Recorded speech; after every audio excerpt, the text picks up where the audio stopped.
What's up YouTube, this is Collect Pokemon, and today we are going to bring another market update video, and today we are most likely focused on the Japanese promos. A lot of Japanese promo has been seeing a lot of price movement. Remember there was a video when I talked about the Illustrator Charizard, and I've been talking about it all day, all week that week. I said that, it's going to go up, and then there was going to be a reprint, and the price went down, and then it go up again.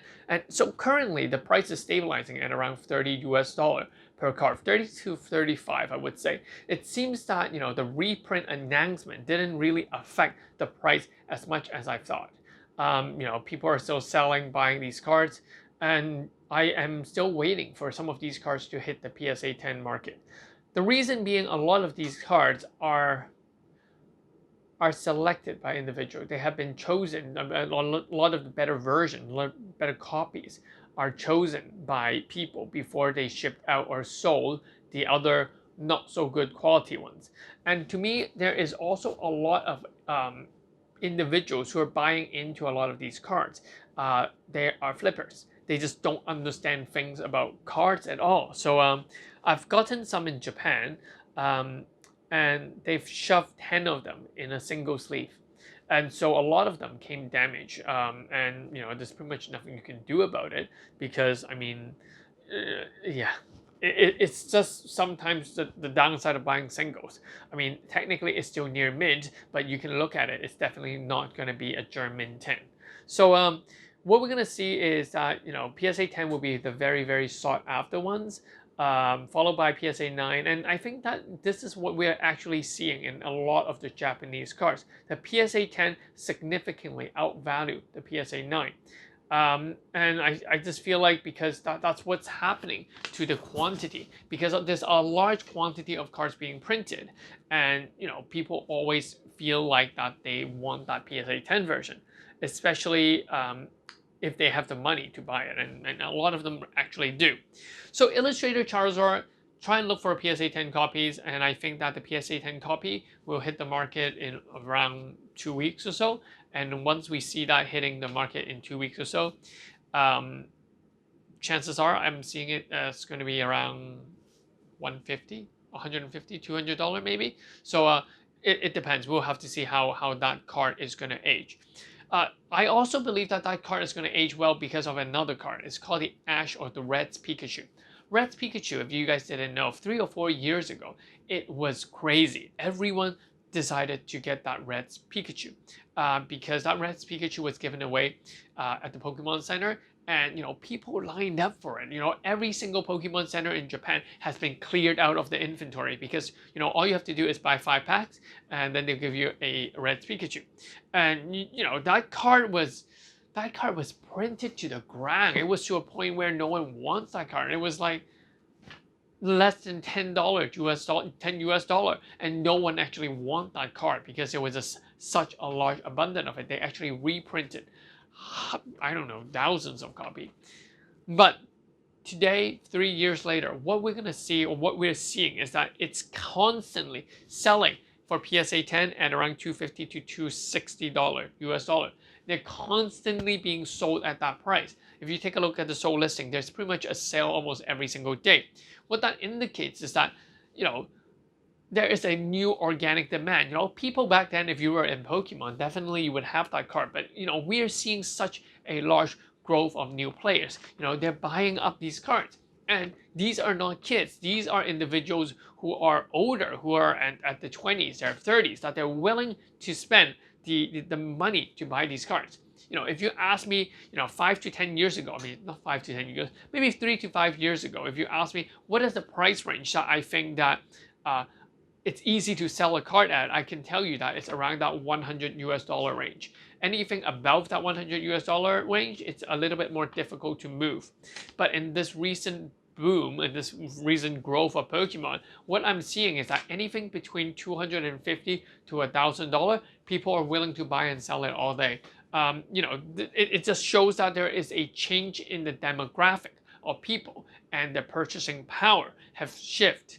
And that's why that, anything that is within the range of, $250 to $1,000, we're seeing a lot of movement. And that also explains why that, booster boxes at a much higher price, people are still willing to pay because, they're better off. I mean, $200 a booster box to them is just a day of work, maybe even less than a day of work. So to them, it's expensive, but at the end of the day, you worked a hard week, then you will go buy yourself a booster box and try to open it, and that is the reason why we're seeing. Well, that's my perception of why we're seeing such cheap cards back then are still being bought up. However, I do believe that a lot of these new individuals are not very, very knowledgeable in Pokemon cards. So there are going to be a lot of cards that they miss out on release, and that is why we're still gonna see this market continue to grow. Another kind of update is the Mario Pikachu, Luigi Pikachu. A PSA 10 sets of the 4 cards have been sold for more than $6,000. I'm not talking about the auction one. There was one on auction about $6,100 but that one I think the seller or the buyer didn't pay, so the seller relisted it. So I don't think that counts. But what we're gonna see is Mario Pikachu hitting a all-time high because of the 35th anniversary of Mario coming up this year. Yeah. Another crazy stuff is the Munch EV, the Munch Scream set, or the Moosh Scream set, whatever you like to call it. We are seeing a lot of movement in the EVs. The EV is at around $500 to $600 a card, PSA 10, which is really, really crazy because that card is not difficult to grade, it's not difficult to obtain, but it's still selling at $500. What it means is that there is a significant organic demand in the Scream Pikachu set because everyone believes that it's a unique set, it has really good art.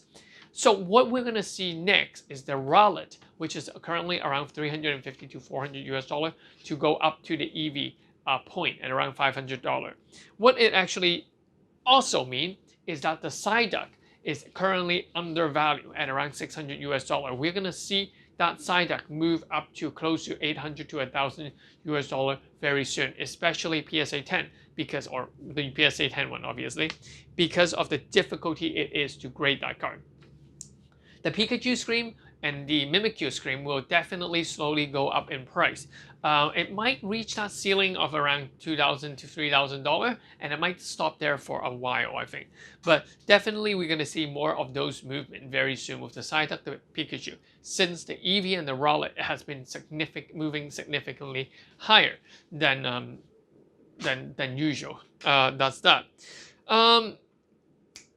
Another thing is the Battle Master Box, the limited edition Battle Master Box, so the black box that was released in Japan.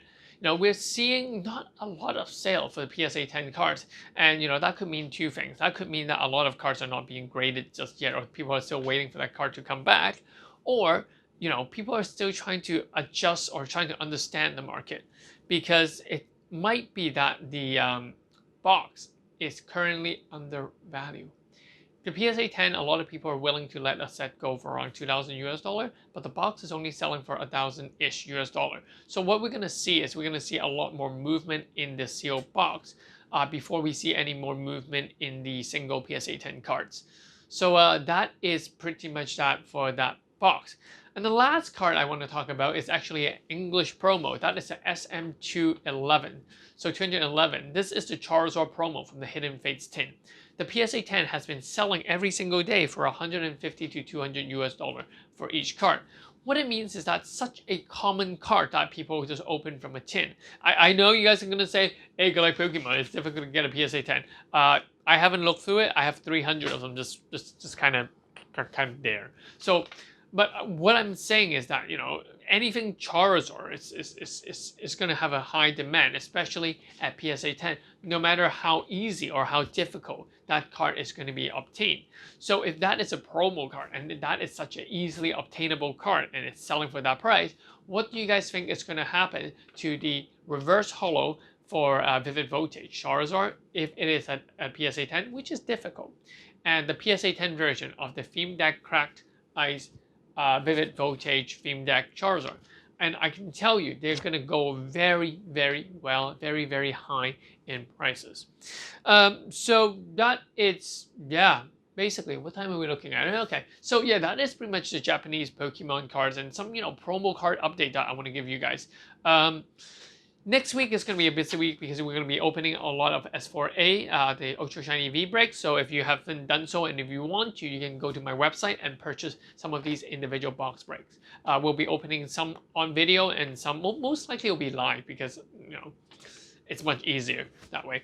Yeah, and later on, I'm also going to, just kind of discuss about, what cards are worth grading, or how do I know when to grade what cards? Because a lot of people want to ask the question, it's my first time grading collect Pokemon. Should I grade this? Should I grade that?